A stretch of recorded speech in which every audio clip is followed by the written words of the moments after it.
जब मैं playback singer बनकर गाने के लिए आया तो शब्बीर कुमार और मोहम्मद अजीज को फिल्मों के लिए गाने गाने का काम मिलना बंद हो गया। एक इंटरव्यू कुमार शानू: मेरा तो आज मोहम्मद अजीज और शब्बीर कुमार के गाने सुनते हुए खुशी के आंसू रोने का मन था। अब तो मुझे बेहूदगी की हंसी हंसना पड़ेगा। गधा अगर घोड़े की जीन पहन ले तो वो घोड़ा नहीं बन सकता। अंधे के हाथ अगर बटेर लग जाए तो वो शिकारी नहीं बन जाता। मत बनो अपने मुंह मियाँ मिट्ठू, वरना होगी बड़ी फजीयत। छाछ तो बोले, छलनी क्या बोले, जिसमें 72 छेद हैं।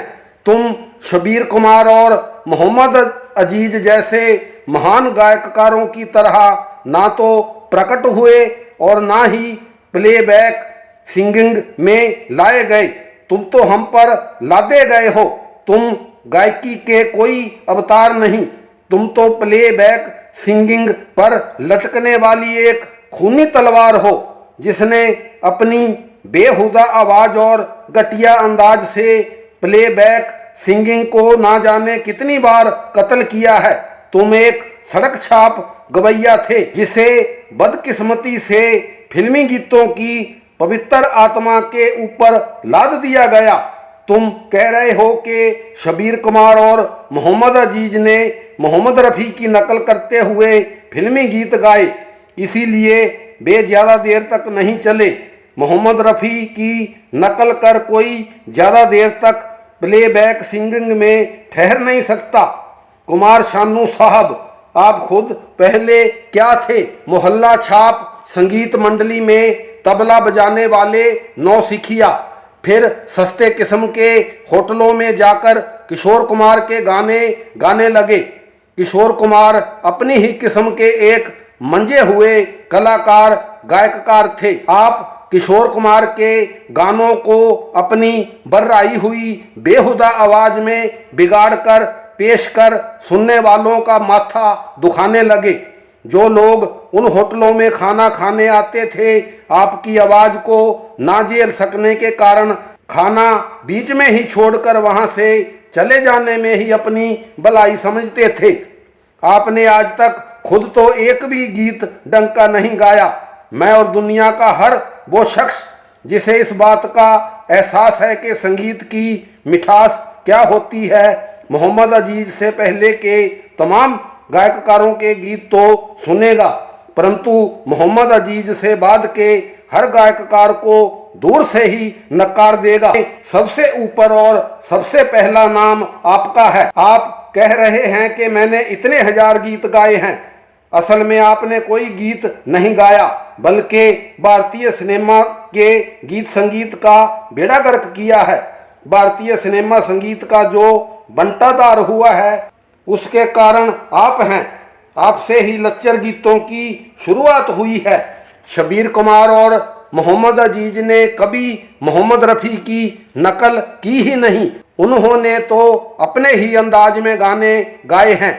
शब्बीर कुमार और मोहम्मद अजीज ने मोहम्मद रफ़ी द्वारा गाए गीत अपनी आवाज में गाकर उन गीतों को और भी निखार दिया है।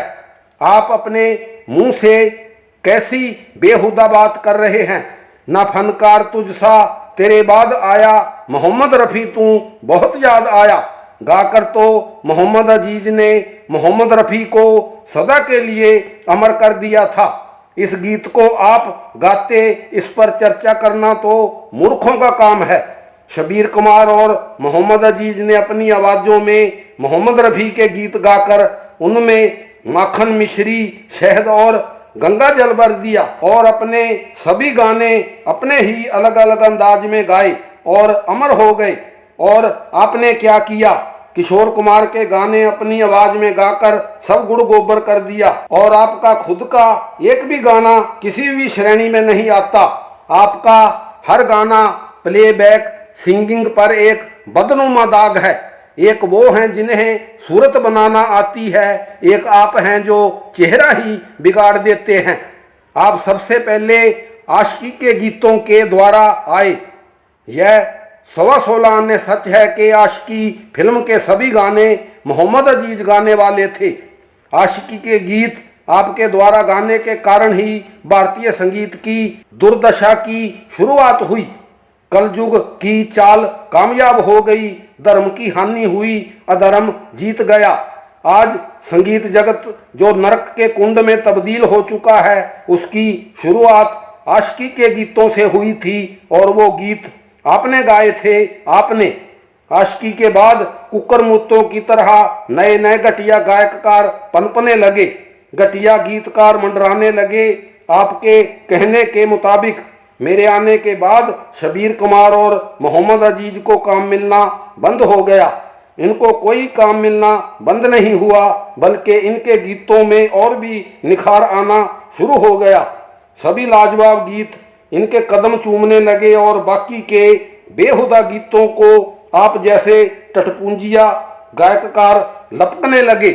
शबीर कुमार आज भी गा रहे हैं। मोहम्मद अजीज अपनी जिंदगी के अंतिम साल में भी अपने शानदार गीत रिकॉर्ड करवाते रहे और अपनी अंतिम सांस तक स्टेज शो करते रहे। और जिस दिन गुजरे उस दिन भी कलकत्ता से अपना कामयाब स्टेज शो पूरा कर बंबई लौटे थे। 1975 के साल में लक्ष्मी नगर दिल्ली में एक छोटी सी जूस की दुकान थी। जूस की उस दुकान के दुकानदार का नाम था गुलशन कुमार। गुलशन कुमार की दुकान पर जूस पीने अक्सर एक आदमी आया करता था। उसके हाथ में हमेशा चमड़े का एक बैग हुआ करता था। कुछ जान पहचान के बाद गुलशन कुमार ने उसके कामकाज के बारे में पूछा। वह व्यक्ति HMV कंपनी को कैस्टों का खाली रिबन यानी के फीता जिसमें आवाज भरी जाती है पहुंचाया करता था। बस कैस्टों के इसी खाली रिबन के कारण गुलशन कुमार की दुनिया ही पलट गई। उस भले मानस को विश्वास में लेकर किस्मत पलटी के लिए एक चालवरा दाव खेला। उस आदमी से सारे राज जान लिए और अपनी तरफ से HMV की नकली मोहरें लगाकर HMV के असली गाने अपनी नकली कैस्टों में भरकर उन्हीं दामों पर बाजारों में बेचने शुरू कर दिए। दरपकड़ भी हुई, लेकिन यह सिलसिला चलता ही रहा। फिर जय माता दी नाम से अपनी कैस्टें निकालना शुरू किया, लेकिन गाने HMV के ही होते थे। फिर 1985 के बाद अनुराधा पौडवाल को लाया गया। संयोग से अनुराधा पौडवाल चल निकली। फिर तो नए नए गायकों की बाढ़ आ गई। यह बहुत संतोष की बात है कि शबीर कुमार और मोहम्मद अजीज को गुलशन कुमार नहीं लेके आया। ये दो अनमोल रतन तो अपनी ही खूबियों के दम पर प्लेबैक सिंगिंग में आए थे। 1986 की फिल्म नाम में महेश भट्ट मोहम्मद अजीज से 2 गीत गवाकर उनकी गायकी का लोहा मान चुके थे। 1987 में गुलशन कुमार आशिकी बना रहे थे, जिसके निर्देशक महेश भट्ट थे। महेश भट्ट आशिकी के सभी गीत मोहम्मद अजीज से गवाना चाहते थे। गुलशन कुमार की अपनी ही घटिया सोच थी। महेश भट्ट कुछ नहीं कर सके क्योंकि सारा पैसा गुलशन कुमार का लगा हुआ था। गुलशन कुमार अपनी फिल्म के गीतों में ज़्यादा से ज़्यादा हवस और घटियापन चाहता था। उसे यह मालूम था कि मोहम्मद अजीज उसकी फिल्म के गीतों में अपनी आवाज़ और निराले अंदाज से शुद्धता और सत्संग का रंग भर देंगे। गुलशन कुमार को चाहिए था घटियापन और बेशर्मी का रंग, इसलिए उसने ठान लिया था कि वो किसी भी नए गायक को लाकर अपनी फिल्म के गीतों में ठूंस देगा। आशिकी के गीत खूब चले, चलना एक अलग बात है, लेकिन संस्कारी और महान होना एक अलग बात। सिर्फ चल निकलने से कोई महान नहीं हो सकता। कुमार शानू मशहूर जरूर हुए, लेकिन एक भी अच्छे गीत के कारण नहीं। अच्छा गीत तो एक भी गाया ही नहीं। आशिकी के बाद ही बुरे गीतों का दौर शुरू हुआ। यह बात तय है कि खुश किस्मती से अगर आशिकी के गीत मोहम्मद अजीज या शबीर कुमार ने गाए होते तो कुमार शानू को लाया ही नहीं गया होता और उस समय से लेकर आज तक बुरे गीतों का दौर आया ही ना होता। कुमार शानू साहब ये जो गप्पे हंक रही हैं कि मैं आया तो शबीर कुमार और मोहम्मद अजीज को गीत गाने का काम मिलना बंद हो गया। तुम हो ही क्या जो इतनी बड़ी बड़ी बातें कर रहे हो। आपके आते ही फिल्मी गीतों की ऊंचाइयों का दिवाला निकलना शुरू हो चुका था और भी नए नए गवैया इस भेड़चाल में शामिल होने के लिए उतावले थे और यह सारा कबाड़ा किया था गुलशन कुमार ने। उसके बाद तो गीत संगीत की जो दुर्दशा होनी शुरू हुई होती ही चली गई और आज जो भारतीय सिनेमा संगीत का हशर हुआ है उसके उत्तरदायी आप हैं, गुलशन कुमार है और आपके बाद के सभी गायककार, गीतकार और संगीतकार हैं।